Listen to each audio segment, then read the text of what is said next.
my friends, and welcome back to my channel.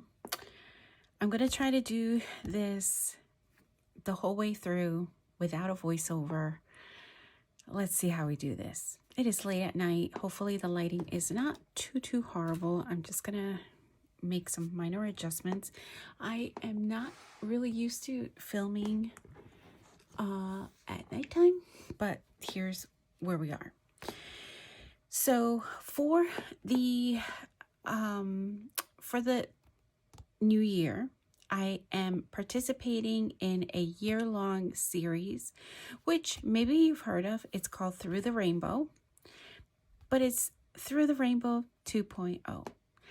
If you followed the ladies that participated in 2022, they went through their pattern paper by color, and each month they selected some pattern paper from that month's color to be able to do a layout.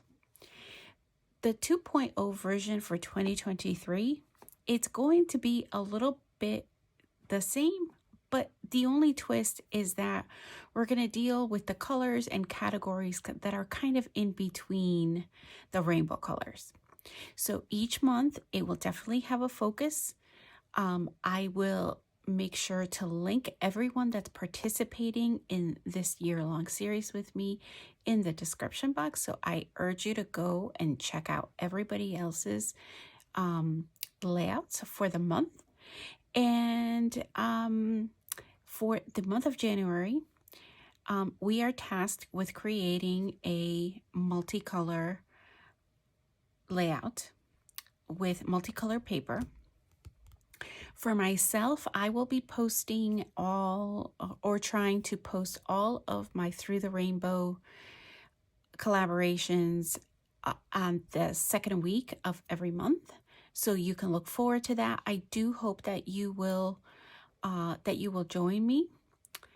And if you're really interested in seeing what I create, I would really urge you to make sure you don't miss anything by liking and subscribing to my channel.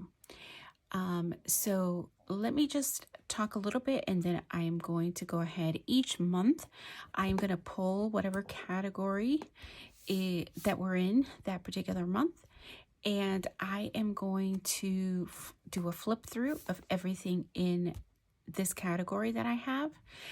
I will tell you that for me, this excludes all floral. I do not have any floral in here. I have a separate category for floral. And this is my pattern paper, my multicolor pattern paper that is not part of any collection. Okay. It is comprised of very old product, or old to me, and new product.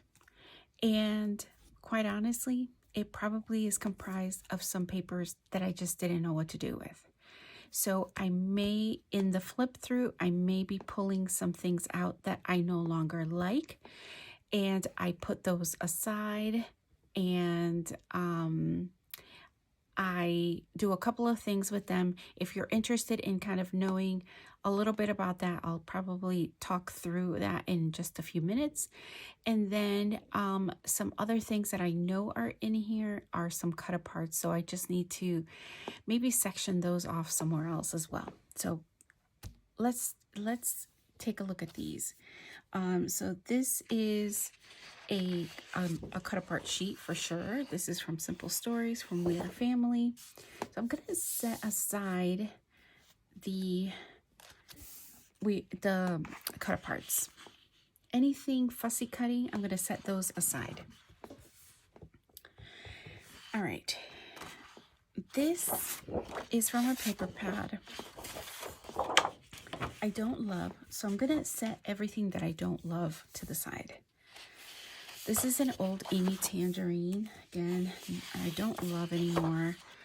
Same thing for this. Setting aside. Don't love this. Setting aside. These have been in my stash for a really long time, you guys. Same thing here. Amy Tangerine. Amy Tangerine. This is also Amy Tangerine, but I do love this one. I had many more sheets of it, but this is my only one that's still left. I don't love that. See, I can see myself maybe using that. I don't know. I don't know. This is an old Scraptastic paper. I don't love it. This is, if you remember those spirographs, I used to love doing those as a kid. I don't love this paper. Okay. This is another one. It's ripped, so I know it's from a paper pad. You know, I could take a piece of this. All right, I'll keep it. This is an SEI. I don't love it. Getting rid of it. I don't even know who made this. I wonder if I should just put this with like my home and family. Okay, I think that needs to get, there may be some that need to get recategorized. Thin paper in these two, but I absolutely love them. So I don't mind backing these and using them. Okay. Same thing for this.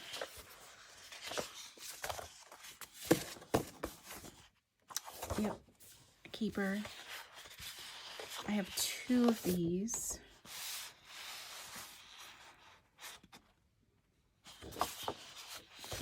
And these are by Chamel. I think these are probably Chamel too, but they're, you see, it's a whole different scale. No, it doesn't even look the same. It doesn't have the same colors. Yeah, I don't know. I love this paper. It might be, is it Chamel as well? It's hard for me to tell. These are the ones I purchased from Joann's, but I love this. I love the gradient stars, so I'm gonna keep those. This is also Chamel, Never Grow Up. I still love that one. I had a paper pad and a Disney Echo Park collection, and I just kind of threw everything I had left over into this multi-section. I don't think I love these. It's like not white, it's more an off-white. This came from a paper pad, so that's going. This is the Echo Park. This I don't think is, no, this is from a paper pad. This is from Echo Park, but these are from a paper pad. I think it was the Say Cheese. This I don't love. It's very thin.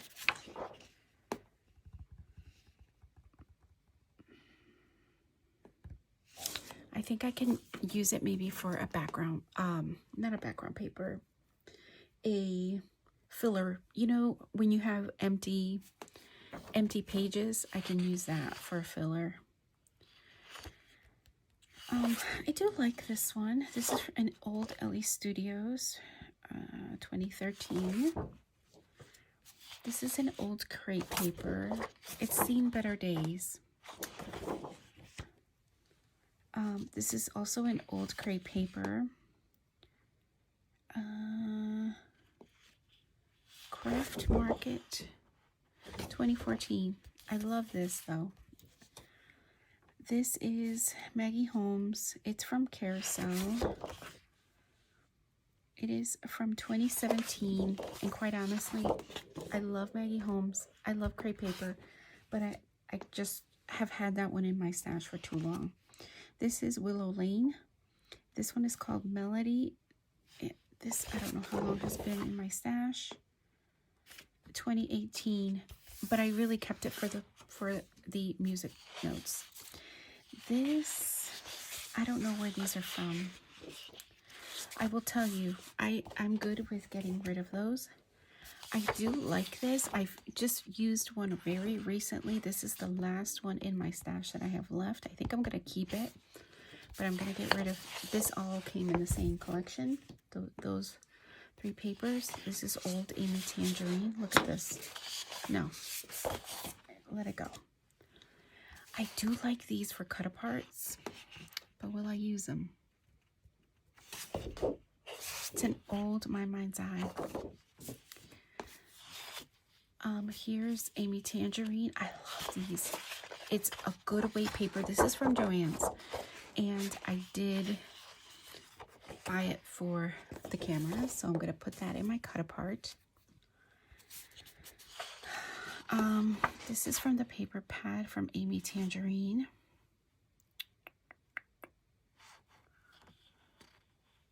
Like, I can see myself maybe using, not that, but the grid. Maybe using this card. Maybe even this one.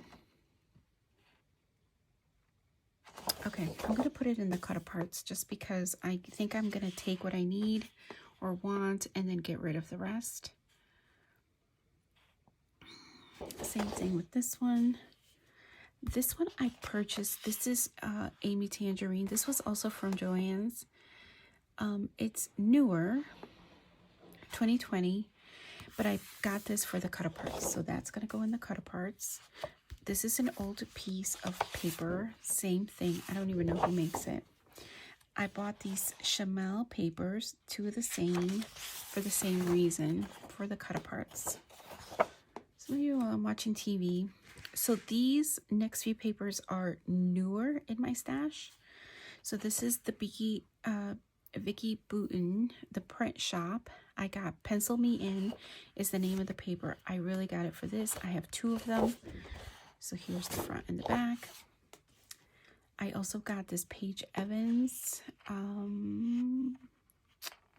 What is the name of the collection? Oh, okay. Wonders, maybe Wonders.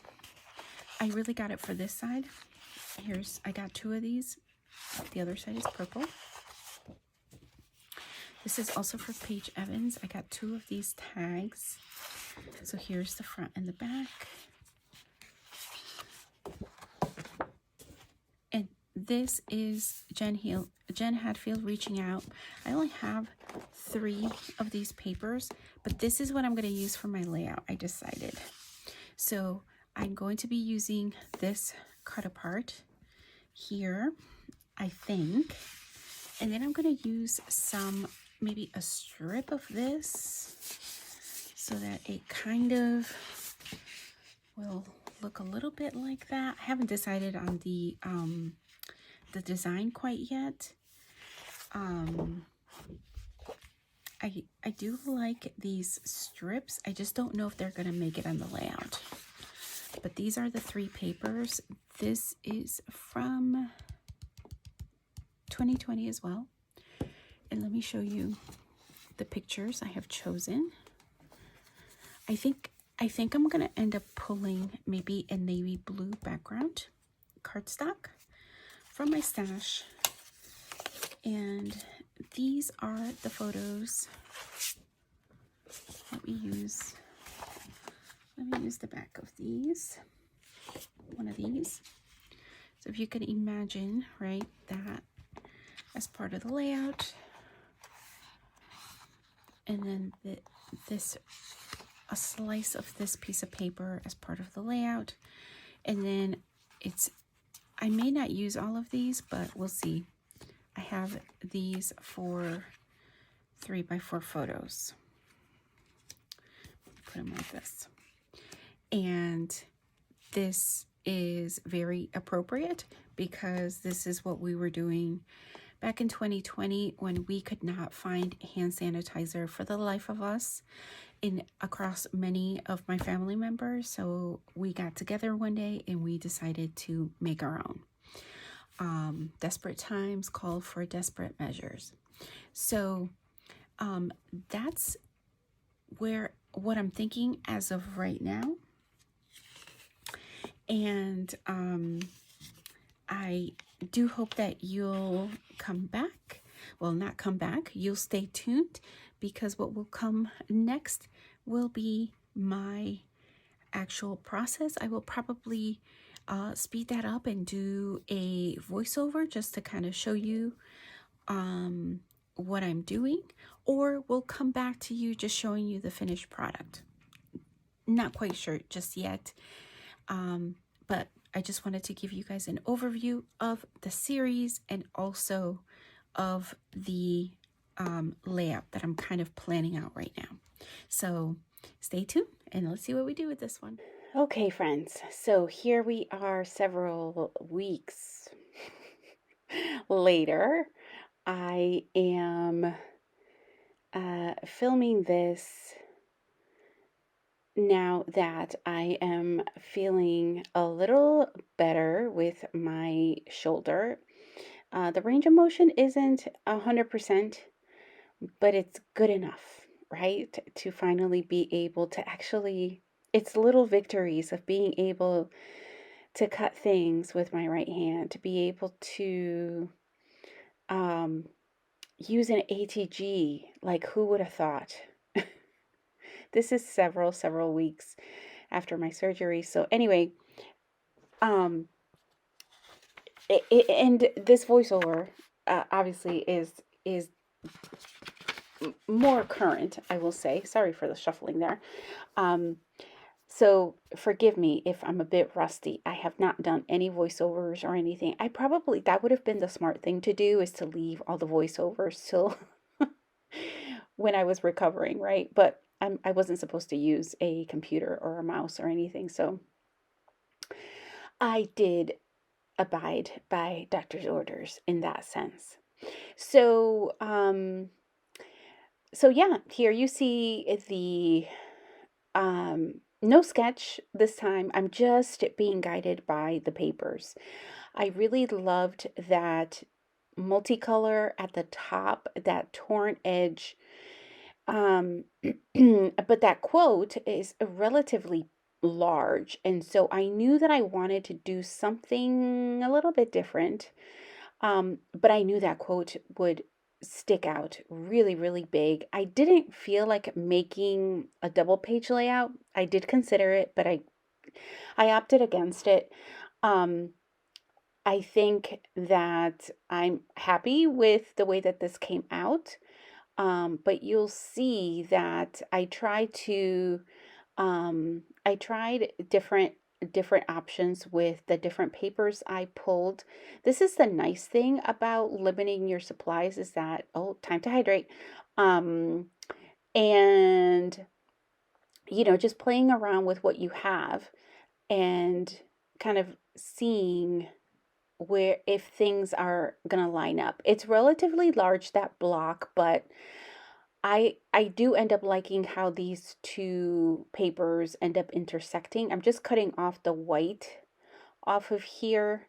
Um, and I am going to fishtail that striped piece of paper.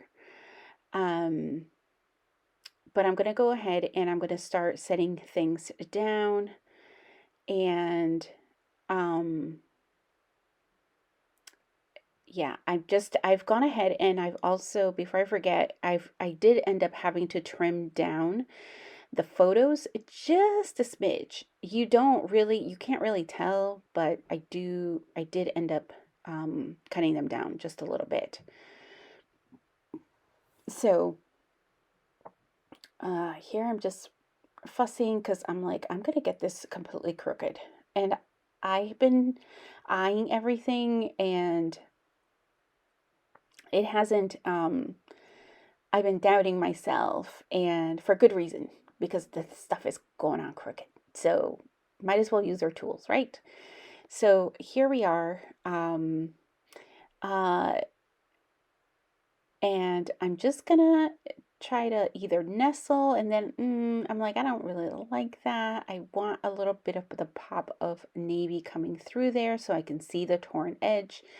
And now I'm auditioning these 6x6 pieces that I pulled from my stash. And I'm just trying to, I actually do like how that yellow looked, but in person, in real life, I didn't really care for it, so I took it out. But I am going to use this orangey corally color. I'm just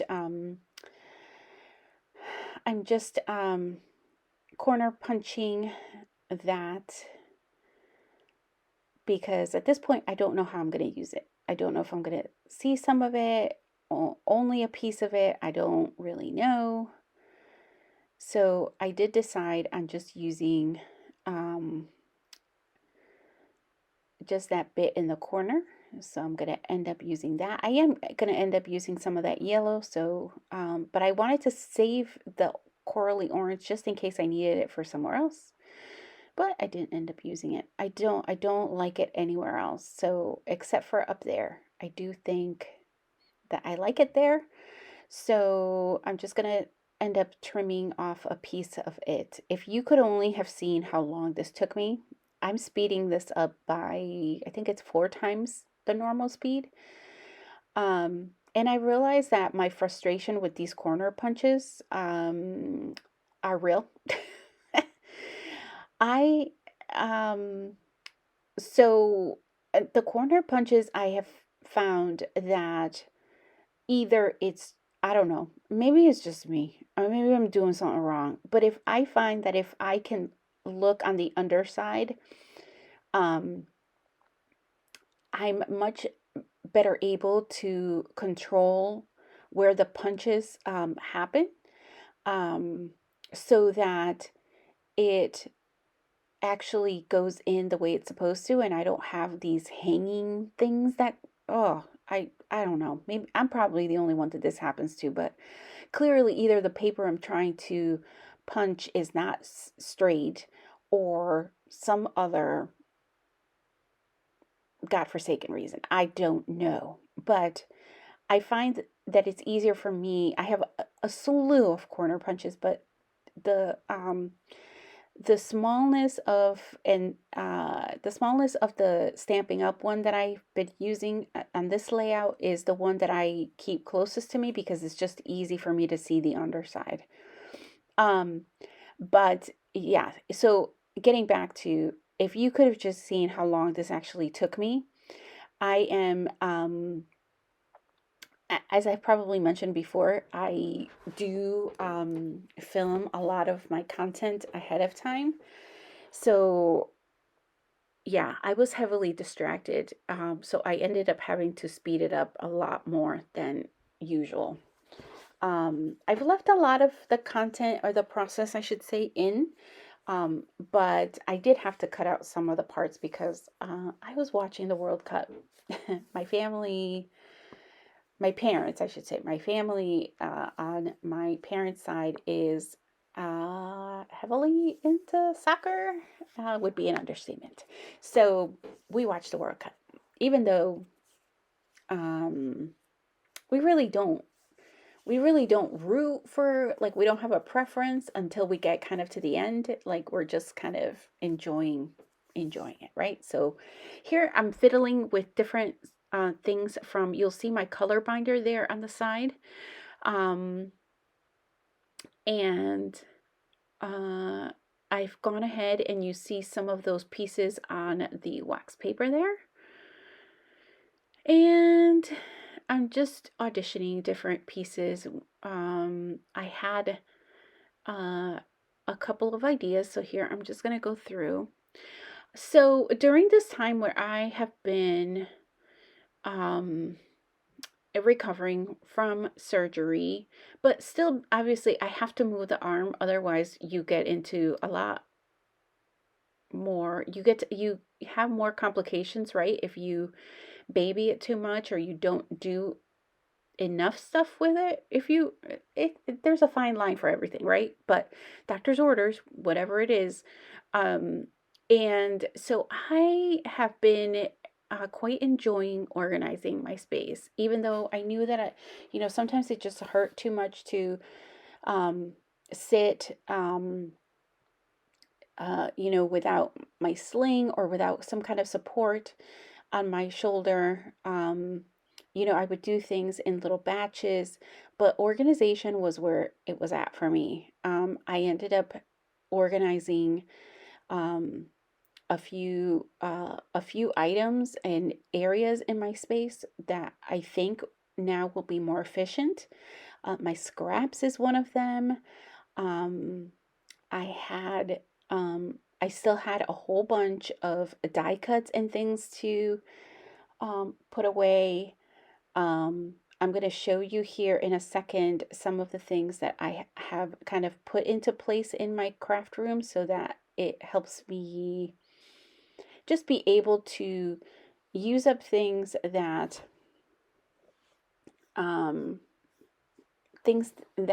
I want to finish using up so that they don't sit and I forget about them. And then some other kind of commonly used,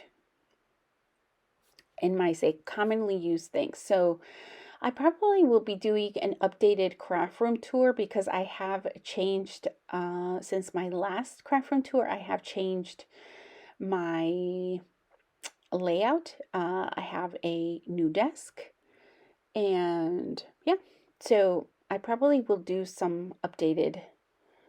an updated video at some point.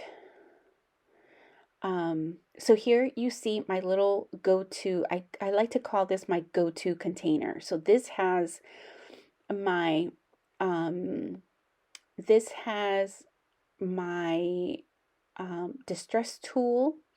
It has my, any pop dots, any foam tape, any of my, what do I want to call them? My swatches that I want to remember to use are in there. They're in my go-to drawer, right? All of these different things. When I'm crafting, I didn't use it from the very beginning. I remembered, again, because it's been a while, I had forgotten that I could have just, had it on my desk from the beginning. I usually put like my commonly used tools go in there. So I can put my scissors in there. I can put my pokey tool in there. I can put, whatever tools you use, and it's just a simple little bin from Target. So I use it to kind of corral things so that they're not literally all over my desk. So here I'm just putting back the items that I didn't use. That other green one belongs in a different notebook, so I'm just going to set that off to the side. And oh, I'm going to go ahead and start the journaling. You'll just see me start it here. And then, oh, here I'm just showing you, or I'm actually going through and seeing if I have swatches of my distress paints. I have my Nuvo drops. I have my, um, what do you call those? My mists. And my list of things to use up for 2023. So I've mentioned those before. So I'm like, oh yeah, I referred to my little list that I have there. And I'm like, oh yes, I need little words. I think I can pull from here. I start looking at the snarky Tim Holtz, but realize that, yeah, they're really long phrases and stuff. They just don't go with this for me.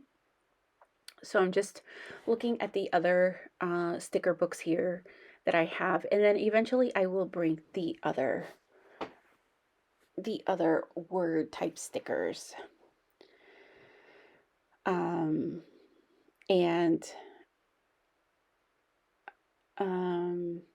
so one of the things that I'm going to be doing is I'm going to be going into these drawers. You'll see another drawer in a second. I'm going to be doing is I'm going to try my best, not promising, try my best to, you would have seen it by now. I'm going to try to do a goals video at the end, towards the beginning of the month. So hopefully you've seen that. If not, uh, please go and look for that, because I'm gonna kind of review. I didn't really set a bunch of goals. I have my kind of standard goals that I set for myself every year. So I'll go over those, and then I'm gonna set some very loose ones, I will say, for 2023. But do you guys, if you're YouTubers or not, even if you're just creating for your fun and not to share, do you create crafty goals for yourself of any kind? I like to say I do, but then I really, there's only like a couple that I can honestly follow through with. Um, At least I can speak from experience, just historic experience. But I do use trackers for some of the other stuff, and so those are the ones that I'm going to talk about in my I would have talked in my video already. So I've gone ahead and pulled some phrases, and that does it for the go-to little my go-to bin. And then this is the kind of the leftovers of things that I forget about because there's so little of the products that are left that I always forget about them. So I wanted to put them in this binder in this bin, so that I can use it up. This is what I call my use it up bin. And if I sign up for a crop, or I have friends over, or my little, I have people over and they want to use stuff up, um, I will go ahead and go to that bin if, you know, at any time. I'm thinking I haven't had a lot of friends over to the house, but to scrap, but I'm thinking probably like if I go to a crop, like everything, if I don't use it, everything in that bin will go, and my friends can pick through it, and then I can leave the rest of it in the giveaway table. So I've done that in the past, but never this deliberate, like either you use it or it's going. I like that idea because then my space doesn't just get cluttered with these small bits of stuff that I forget about. And so it's a good reminder. It's on that 2023. I believe it's on there. Maybe not. I can't remember. But I know and I see it. It's visual for me. And I also have my color bins right next to me, just in the event that I need to go in there. But I actually end up finding these in the my use it up bin. I end up finding these pearl. They're the perfect green from the collection. So I'm just going to use these like pearl things, like enamel dots. So I'm going to scatter these. They're a little bit of a pain because I do have to cut them apart. Um, so, but they're the perfect match for the green. Um, so I tend to bring both um, the use it up bin. I tend to bring it out a little bit more when it's time for finishing touches. But yeah, so I'm excited. I'm excited to show you guys the updated room. I have recently straightened up my scraps. I now only have one drawer dedicated to scraps, and the other, I had two, but I have one that is just going to be for anything that I want to just tuck away really quickly. Um, and then I kind of go through in a batch and go ahead and separate them after. During the sometimes what I will end up doing is I've done it in the past. I think I did it. Did I do it last summer? Oh gosh, now I can't remember. I don't think I did it summer 2021. Did I? No. I think I did it summer 2020, where I went through and I actually used up a lot of my scraps using, I made kits out of all my scraps, so, or a lot of them. So I may have to do that again. Like I said, I only confine all of my scraps to one drawer. That is it. I did end up going through them relatively um, relatively quickly, and where decisions needed to be made, they were made about getting rid of small pieces of scraps. I'm over it. I'm over it. So here is the final layout, and I just want to thank you guys so much for watching, and I do hope that you'll come back and see what we get into next time. Bye for now.